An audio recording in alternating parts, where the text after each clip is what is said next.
Little injuries that we kind of dealing with right now, but, trying to figure it out, Johnny. Move some lineups around. I thought we played a good first half yesterday against Houston, and then third quarter, we just didn't make the adjustments that we needed. But I like what we're doing, feeling a little bit more comfortable with our point guard and just kind of working to get better defensively. Coach, as we look forward to the start of conference play at the end of December, how would you assess the state of Sunbelt women's basketball this season? Well, I mean, just kind of looking around the conference, it looks like everybody's really, really improved. I think everybody's doing some good things. I'm seeing some high scores.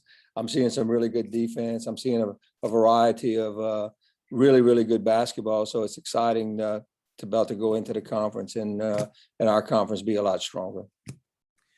Coach, you have Ty Doucette recognized as the preseason conference player of the year.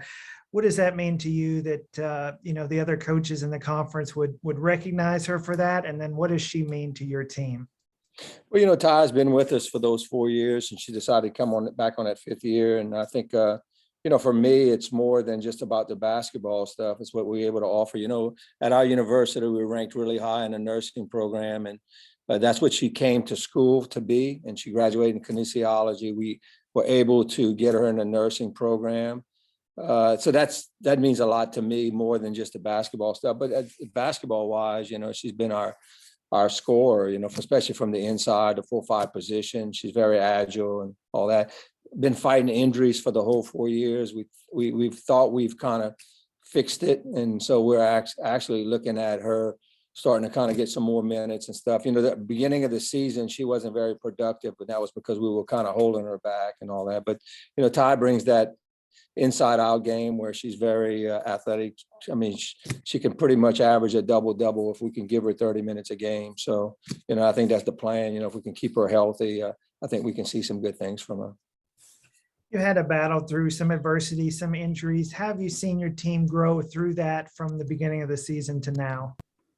Well, we're still growing. When we started the season, we had Ty Doucette and Brandy Williams out, which we feel were our best scorers. And then they started to play, and then Brandy got hurt in the LSU game, and she'll be out for the season. So that's just something that we need to adjust. And then the backup that we have, Alicia Blanton, the freshman that came in the next game and scored 12, she's out with a PCL for 4 to 6 weeks.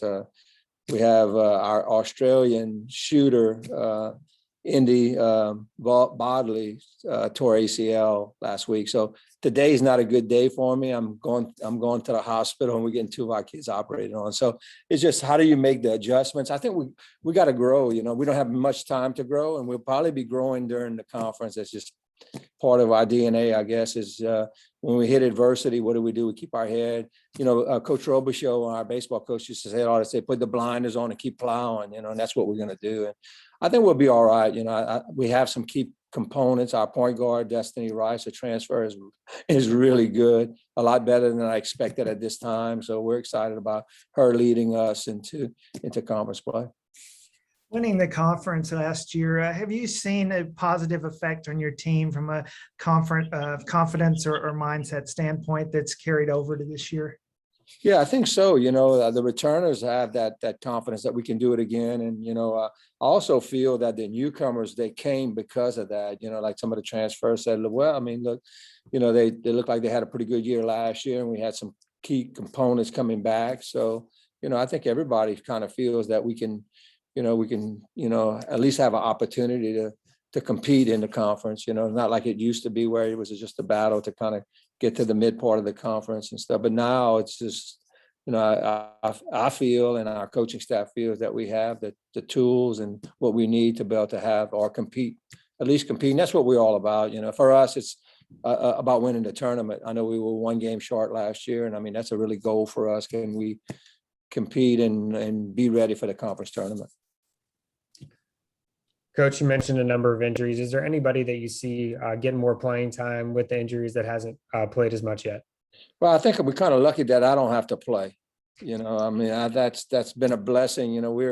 We're down to 9, 10 kids, and everybody's going to have an opportunity. It's just we're moving some things around. Last night we we had to move some things around. We saw some good things. We saw some bad things, as coaches, we're just going to have to make adjustments, but, it's going to give everybody an opportunity. Sometimes when that happens, are you ready for the opportunity? Some of the kids start to work harder that weren't working as hard. So, but I think everybody kind of sees that they have opportunity. I thought the Jones kid for Ashlyn Jones last night played really well. May not show up in the box scores, but boy, she was kind of all over the place, rebounding. So we're looking at some good things from the freshmen. I've never been scared to play them. And for us, it's more on the defensive side. Can they pick up the defense? And we focused this summer on just defense. So I think we're a little bit better off than we usually are as far as for that. So hopefully we can kind of keep them going and find a way to make them more comfortable. And then, Coach, another question from Kevin Foote from our media. Are you at the point now where you have to lean on Rice a little bit more, both from the shooting and minutes played standpoint? Yeah, we've been leaning on her. At the coaching staff this morning talked about her playing at the 2 position too.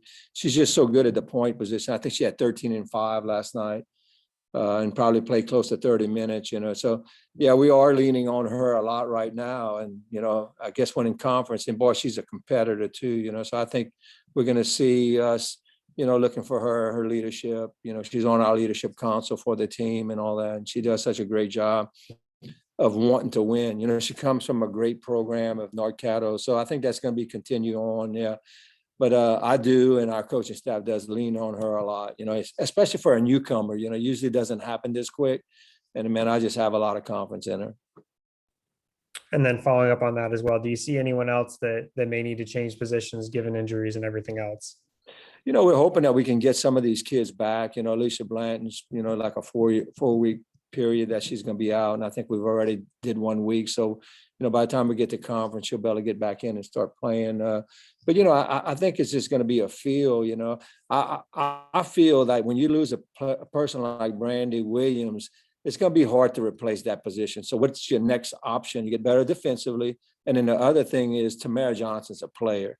Can we get her position scoring more at the 4 position, maybe at the 3 position, instead of worrying about, that 2 position and then that, that shooting guard, maybe make her a better defensive player and then play a defense, so we've done that before. I've been here 10 years and it's not been a year where we stay completely. I mean, I guess last year was the closest that we stayed to completely healthy, but when you lose a player, then you got to look at other positions sometimes because it's going to be very hard to replace a Brandy Williams. And a follow-up as well from our media. Any chance now that freshman Jalen plays instead of redshirting this year? Ooh, man, she looks so good today. That's a great question. If it's up to me, I would play her, but we're already, she's probably about 2 to 3 weeks away from ready to play. And so we'd have to make that decision. Man, I tell you what, that's a tough one. She can shoot it and we could use her right now. I just think we probably wouldn't want to lose her year. We're going to sign 2 freshmen coming in. 2 high school kids coming in. She would make the 3rd one. I like to kind of keep it even at the 3 and 4 person mark. And so that would make it to where she would be a freshman next year. And I think that's probably what we all as orthopedics and athletic trainers and myself will probably do. And then one last one, Coach. What are your thoughts on Pensacola as a site of the Sun Belt tournament? And what does having a destination like that do for you, your players, and the program? I think the kids, to me, it's always about the kids' experience. And I think the kids love it. And I think it's even going to be better this year. The bridge is fixed and we're able to stay on the beach and stuff. It gives them an opportunity to experience something that they don't always have a chance to experience. So, and then we were blessed last year, we were number 1 on our side. So we got to play in the arena all the time. Now that you're going to have that in the arena all the time for all the schools, I think that's awesome, and I think it's a great experience. It's not a far drive for us. It's a great opportunity for us to get in a great place and compete, and I think I think the Sun Belt's done a great job of thinking of the athlete and making sure that they're taken care of and having all the teams go so everybody gets to experience it.